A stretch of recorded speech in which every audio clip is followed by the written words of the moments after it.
Hello, everyone. This is Maureen, and welcome back to another day of praying through the darkness. Now, today's devotional is titled Steady Ground, and we are going to see that from the words of Isaiah, the promise that God gives to each and every one of us to be there through difficult situations, even to be there whenever we have something joyful to share.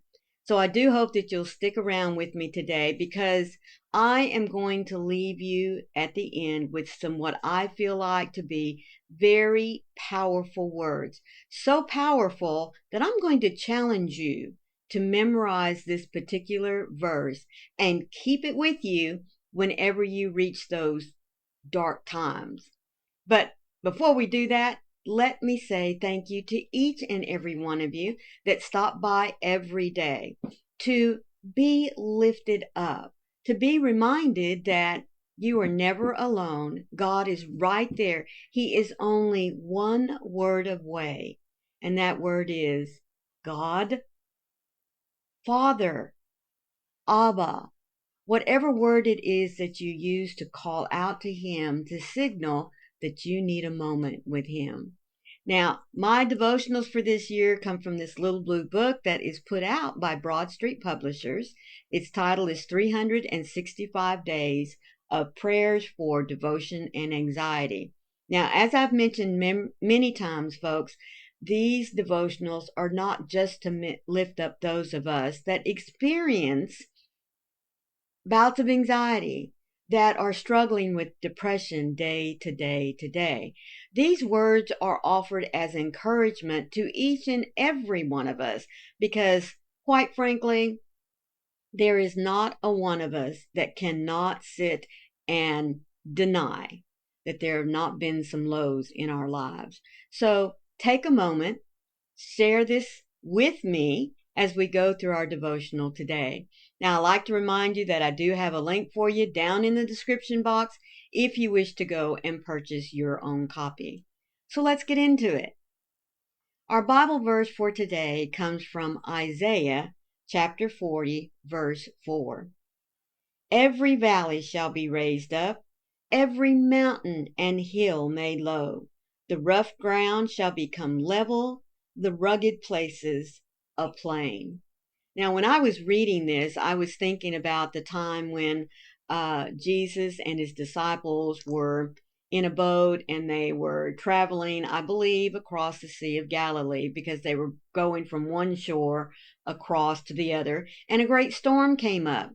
And it really rattled the disciples to the point where they went down into the belly of the boat and told Jesus, please wake up. The storm is so horrific.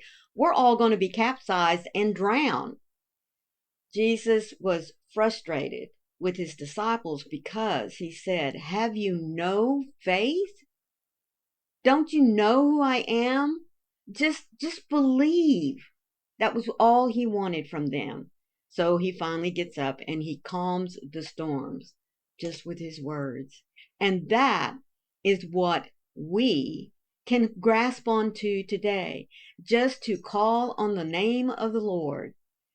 Deliver to him our struggles, our battles, our rough waters in the seas. And have the faith that his disciples didn't at the moment, but to have the faith that he is going to calm the waters for us. Father, there are many peaks and valleys as I walk through this life. When I expect a continuously smooth road, somewhere along the way my hope will be disappointed. You are faithful to be the firm foundation in my life. You never change. When everything that can be shaken is shaken, I find that I am still standing on you, my rock. When my hope is in you and not the details of my life, I find the courage to trust you no matter what is going on. One day there will be no more need for faith in what I cannot see because everything will be made clear. But until that day, help me to keep trusting in you because you never waver. Faithful one, my heart takes hope in the reality that you never change. You are my strength when I am weak, my shelter in the storms of life, and my joy in the middle of suffering. Lead me on in your love, Lord, and bring me into freedom so that even when I am walking through the valley, I am full of your presence. Isn't that a wonderful last group of sentences? Let me read them to you again. Faithful one, my excuse me, my heart takes hope in the reality that you never change. God is now, has always been, and will always be our faithful, loving Father. He is the foundation upon which we are to build our faith. I mean, folks, stop and think about it for just a moment. God decided to give of himself in human form, to come down here on the earth and walk amongst us, to relay to the people that God is love, that he loves every one of them, and he even today loves every one of us. Doesn't matter our station, doesn't matter what we look like, doesn't matter if we are blind or crippled or have some kind of incurable disease. God loves us anyway. I mean, folks, he created us. We are a part of him because he created us in his image. So how is it that he could not love us? You are my strength when I am weak, my shelter in the storms of life, and my joy in the middle of suffering. See, God is there through all of it. And I do believe, because I'm speaking about myself here for a moment, that God wants it all. He wants the highs and the lows. He wants the suffering in our lives because through every single bit of what we live through, God wants to be there to show us that he is faithful. He's faithful whenever we share our joys with him. He is faithful even when we are in the deepest pits of despair. Because as that last little part said, and my joy in the middle of suffering. That joy that is being spoken of here is the joy in knowing that we are not alone. Yes, we are going to suffer in this life, folks, but in knowing that God is there with us, that ought to lift our spirits. That ought to reinforce our faith in him. Because as I said, he never, ever gives up on us. And we are never, ever alone. Lead me, Lord, in your love, and bring me into the freedom so that even when I am walking through the valley, I am full of your presence. Isn't that wonderful? Through thick and thin, highs and lows, God is always, always there with us.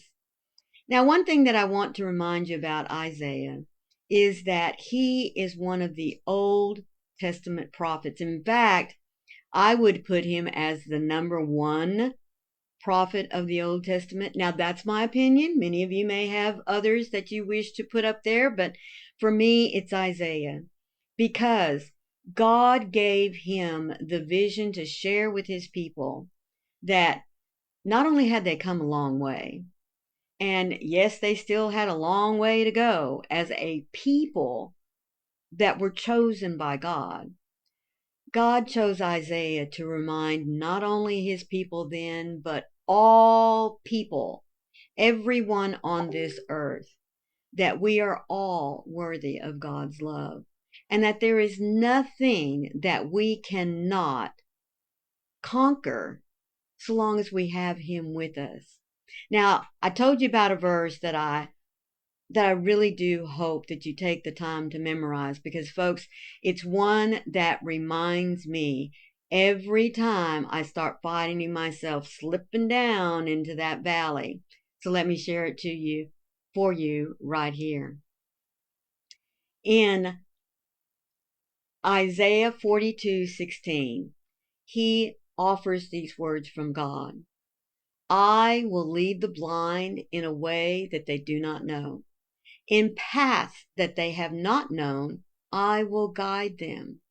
Now, he's not only talking about physical blindness, he's talking about the blinders that we so many times put up when we try to limit God's abilities. I will turn the darkness before them into light, the rough places into level ground. These things I will do for them, because I will not forsake them. This verse highlights the awesome power that God has to transform difficult situations in our lives and to smooth the way for us. Now, is it going to be instant? No, there's no guarantee of that. Is it going to always stay smooth? No, because that's not how we learn. That's not how we grow in our relationship with God. But what I do want you to hold on to from this verse is that God promises. He loves us and he promises to always be there, to always smooth the grounds, to always light the way so that we don't stumble around in the dark. That is a promise from God. Thank you all so much once again for joining me today. All I ask is that before you close out, to be sure and hit that little like button and leave me a comment, please. I love you sharing your thoughts with me and for anyone else that loves to go down and read the comments. Until tomorrow, folks, always remember that when the darkness wants to crowd in and rob you of your light, your joy that comes from God, no. Remember, call out to him and be reminded that you are never alone, that you are always loved, and that I love you too. See you tomorrow. Bye.